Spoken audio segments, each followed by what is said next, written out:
आदरणीय मुख्यमंत्री देवेंद्र फडणवीस साहेबांचा जो अतिशय जिव्हाळ्याचा जो विषय आहे, म्हणजे महाराष्ट्रामध्ये जलवाहतूक सुरू करायची, ही जेव्हा फडणवीस साहेबांकडे स्वतः 2014 ते 19 मध्ये बंदरे खाते होतं, तेव्हा त्यांनी काही प्रकल्पांना चालना दिलेली, संकल्पनाला सुरुवात केलेली.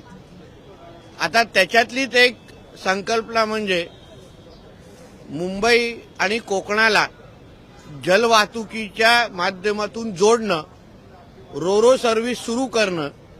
ही संकल्पना मूळ आदरणीय देवेंद्र फडणवीस साहेबांची आहे. आणि आता या महायुती सरकारचं नेतृत्व करत असताना परत एकदा तिसऱ्यांदा मुख्यमंत्री झाल्यानंतर या त्यांच्या संकल्पनेला खऱ्या अर्थाने सुरुवात येणाऱ्या 1 मार्चला आपण भाऊचा धक्का ते विजयदुर्ग असा पहिला टप्पा मुंबई आणि कोकणाला जोडण्याच्या दृष्टिकोनातून आपण सुरू करतोय.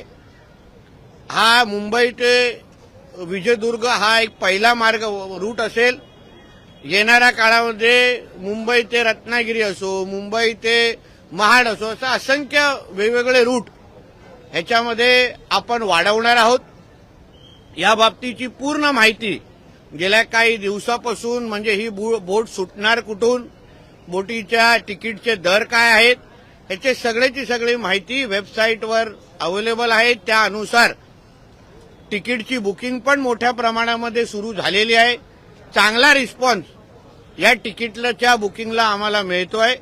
म्हणजे प्रीमियम इकॉनॉमी, फर्स्ट क्लास गाड्या आणि बाईक याचे सगळ्यांचे रोरोमध्ये जाण्याची तयारी 1 मार्चपासून लोकांनी मोठ्या प्रमाणामध्ये शिमग्यासाठी, जसं आम्ही गावी जातो तसंच यावर्षी शिमग्यासाठी जाण्यासाठी, सिंधुदुर्ग गाठण्यासाठी रोरोचा वापर आमच्या कोकणातली जनता मोठ्या प्रमाणामध्ये करताना आम्हाला तिकीट बुकिंगच्या निमित्ताने दिसतंय.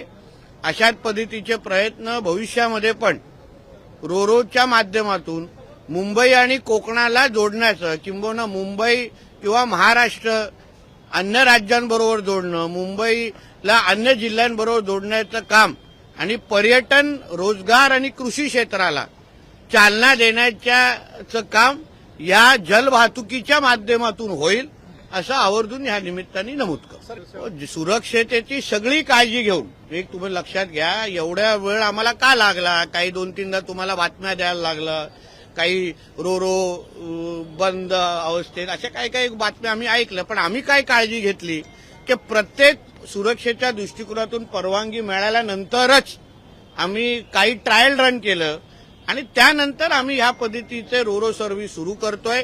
आताही जेव्हा तुम्ही 1 मार्चपासून प्रवासी तिथे जायला सुरुवात करतील, तेव्हाही काही डॉक्टर आपण बोटीवर पण उपलब्ध करून देतोय. काही लोकांना ते समुद्राचा प्रवासाचा त्रास असतो, जसं गाडीमध्ये काही आपल्याला त्रास होतो, सी सिकनेस ज्याला म्हणतात, त्या गोष्टीचा त्रास होऊ शकतो.